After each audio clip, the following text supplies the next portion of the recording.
On in here, everybody. Get on in. Get on in here. Yippee yeah, yo, what?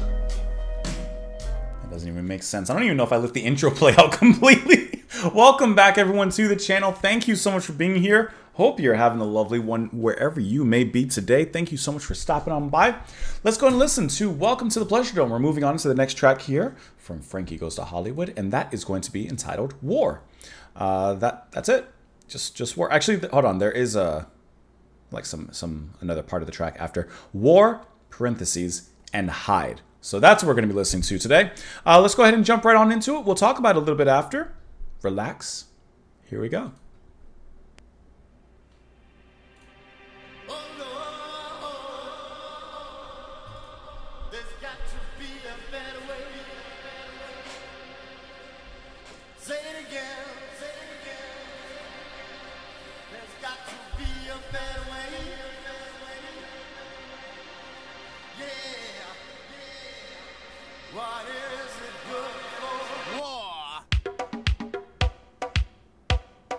Is that a reference?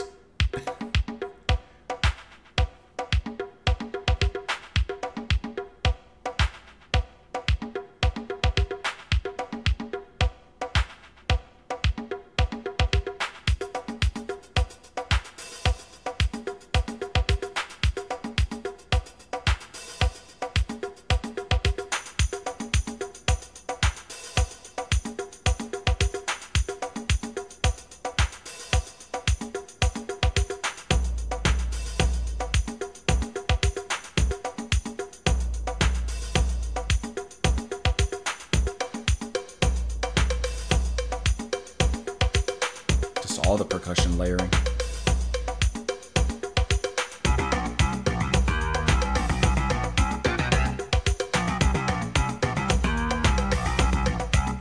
Nice bass line.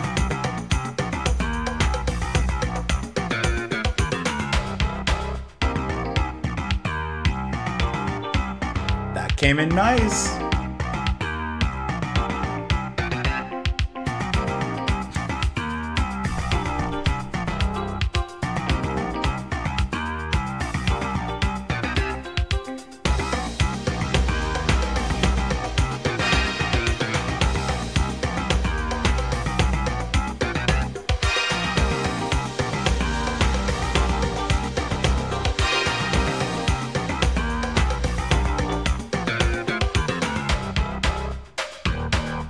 Has a sense for the discovery of beauty. How rich is the world for one who makes use of this discovery. Beauty must have power over man. After the end of the war, I want to devote myself to my thoughts for 5 to 10 years and to writing them down.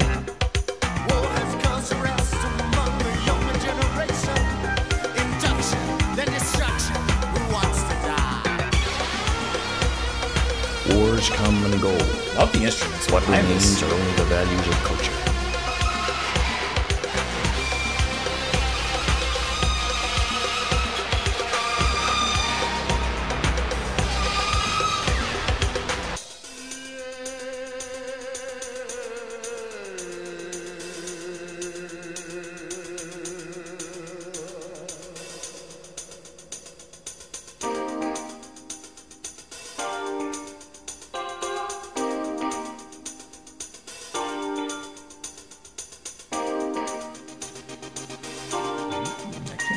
Low volume. Then, of course, there is revolutionary love. Love of comrades fighting for the people, and love of people. Not an abstract people, but people one meets and works with. When Che Guevara talked of love being at the center of revolutionary endeavor, he meant both. For people like Che or George Jackson or Malcolm X, love was the prime mover of their struggle, and love cost them their lives. Love coupled with a man's pride. Love coupled with a man's pride.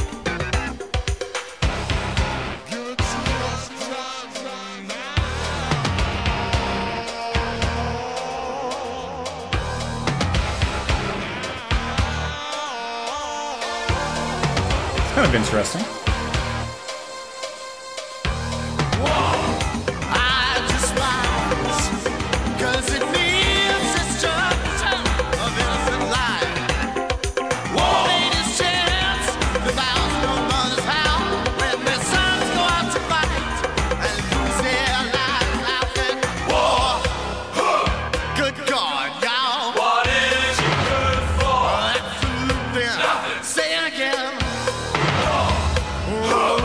a cover? What is it good for? Absolutely nothing. Listen to me. It ain't nothing but a heartbreak. This is a cover. Friend only to the undertaker. I'm so dumb.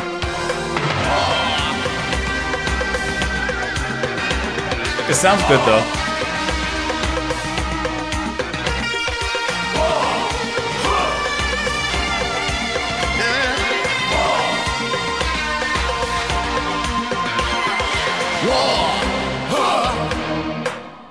What is it good? There you go. Absolutely nothing. Say yeah.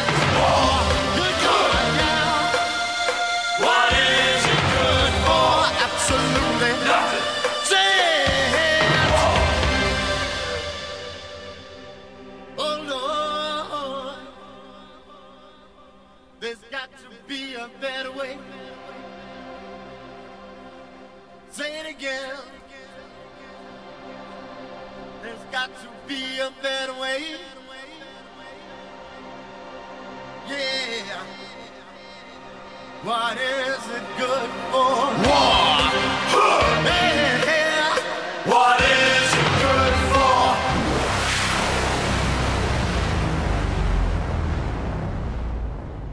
That was a cool little effect at the end. Okay, so I heard, you know, the war chants at the very beginning, and I was like, oh, that's cool, a little reference to the you know, original song. I didn't know that this was a cover, and that makes me think, I don't believe I've ever heard the whole song War, because I'm assuming that, you know, the spoken word and everything, I'm assuming that's part of the original, and the only part I recognize is the actual chants at the end when that comes in. So that basically tells me I've never heard the full original song in the first place. I'm just familiar with the chants, which I'm sure everyone is, at least with that. That's a cool track though. So many layers of electronics in there. The bass, ooh. Okay, so actually let's go back to the beginning. The constant building up and layering of the drums, the percussion, every single sound in that regard. It's a great buildup. The little thump of bass that happens underneath it is so fantastic. And then eventually when the rest of the instrumentation comes in, especially the bass, like it makes such an impact into the music that layering and that buildup is now rewarded, and it was well warranted the whole way through. I really enjoyed that. That was fantastic. When the guitar comes in with this screeching electronic kind of noise, it sounds very alarming, but in a very pleasurable way. The vocals are fun. The spoken word has a message behind it. Like, this is just a really great overall track that gets you moving, gets you dancing a little bit, but also has a message alongside with it. It's a little bit of everything. It has its feet in both shoes, and they're very well worn. Singing was really great too. You're gonna have Holly Johnson singing on here, and just like very soulful. Sounds absolutely wonderful, tasty. When I'm looking at the the Genius page and looking at the lyrics, I guess that the spoken word is supposed to be an impersonator of Ronald Reagan. Okay. I don't really know much about Reagan, to be honest. That was outside of my generation. Oh no, there's got to be a better way. Say it again. There's got to be a better way. Yeah, what is it good for? War. Man has a sense for the discovery of beauty. How rich is the world for one who makes us their use of this discovery. Beauty must have power over men. After the end of the war, I want to devote myself to my thoughts for 5 or 10 years and to writing them down. Okay, war has caused unrest among the younger generation, induction, then destruction. Who wants to die? Wars come and go. What remains are only the values of culture. Then, of course, there's revolutionary love. He goes on and discusses different revolutionaries and people like Che or George Jackson or Malcolm X. Love was the prime mover of their struggle, and love cost them their lives. Love coupled with a man's pride. Love coupled with a man's pride. Give it to you one more time. And then war, despised because it means destruction of innocent lives. War means tears to thousands of mothers howl when their sons go off and fight and lose their lives. So, of course, anti-war song. I'm not quite sure. Let me look at this first. Let's see. They debuted their UK #1 single, Relax, and Two Tribes. And the principal B-side for the 12-inch was a cover of War.